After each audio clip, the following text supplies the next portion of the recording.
This is Oscar Bevis for IFL TV. Reece Mould joins me. My man, good to see you. Back on a GBM show. Back with another big fight. This is just what you do now, isn't it?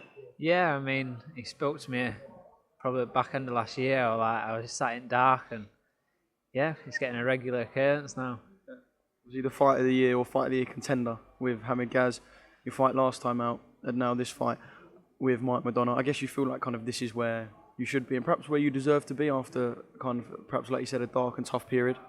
Yeah, definitely. I think, and that's why I'm so adamant that I've had a bit of something in me this training camp where like I'm a bit spiteful when I'm doing stuff, and that's because I don't feel as though I'm getting the respect up at lightweight. I mean, I come back off a loss to Leigh, and you go and see what he's done, winning the world title straight on from me, and then I don't feel as though I'm getting the recognition that I deserve. I mean, let's not forget I was knocking a world-ranked opponents out inside my first 10 fights, and I think all that gets forgot about when you get a loss. And Friday night I'm about to put that right and really put a mark on myself in lightweight division. Yeah, you're right. I suppose when you lose, there is kind of a bit of a black mark put on you by the fans, kind of rubbishing everything you've done previous or what you could do next. But you bounced back, had that quality fight with Hamid Gaz as well, I mentioned, and come out on the right side. How do you see this fight? Obviously, we know Martin can box. He's had a couple of good wins, albeit at area level. It's an intriguing one for the fans. How are you kind of seeing this fight and how it could play out? Yeah, it could either way. Whether it comes to fight me or whether it comes to box me, and we've got answers for each of his choices, what he does decide to do. I mean, we all know that I love a fight, and that's what I naturally do, but if I stick to my boxing, I'm a lot better. I won titles and stuff as amateurs, just boxing, and lads in gym always say to me, look, you box better than you fight, but it's what I like doing, so whatever's winning my fight, I've got that experience now where I have to listen to my team, and I don't have to, but I choose to listen to my team. I went into the Leigh fight, I had not even been past 6 rounds, and it was because I was just walking through opponents, stopping opponents, and I thought I could just get up to the top doing that, and he put a stop to that. So I've gotten back, sat down, come back at the right weight where I've not actually killed myself at weight.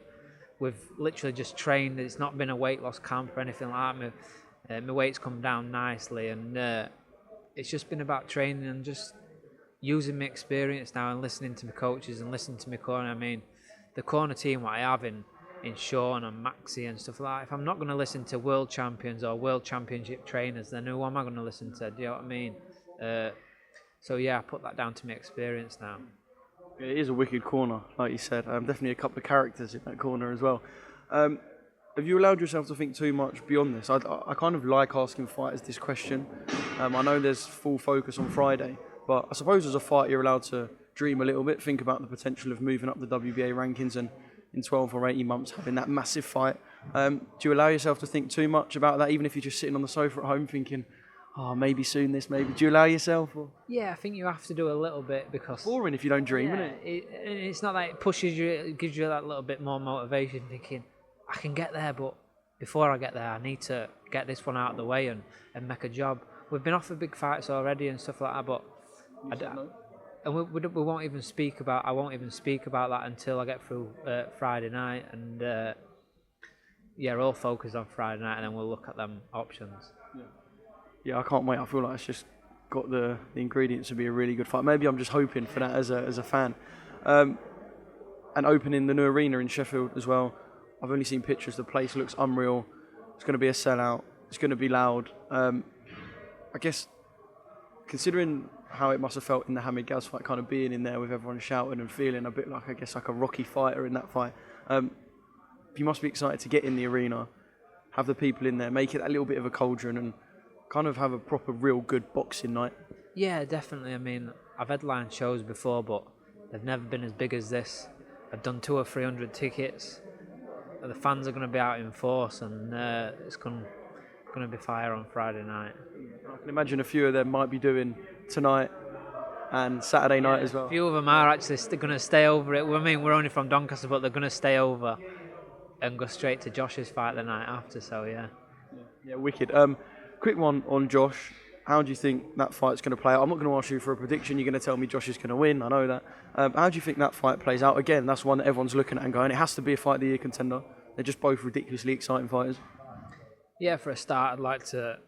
I'm never going to disrespect Leigh or his team. That they were great towards me after the fight, and even before the fight. I've got a lot of respect for him. But Josh is going to go in there Saturday night and finish the job that I started. Like a big brother, I've been with him 7 or 8 years now, and he's going to go. Like a revenge job. That's it, yeah. I'm sending my big brother in to sort it for me. But when Josh does win, I'll be telling him that I softened him up for him. But yeah, listen, I've not seen Josh like this. I mean, Josh is very, very a professional all round, but I've never seen him as focused this until probably the Selby fight. He's 100% on the ball, and I've done hundreds of rounds with Josh. And yeah, I shared 9 rounds with Leigh, but I just think Leigh's suited to Josh and not giving nothing away, but I believe Josh gets the win on Saturday night.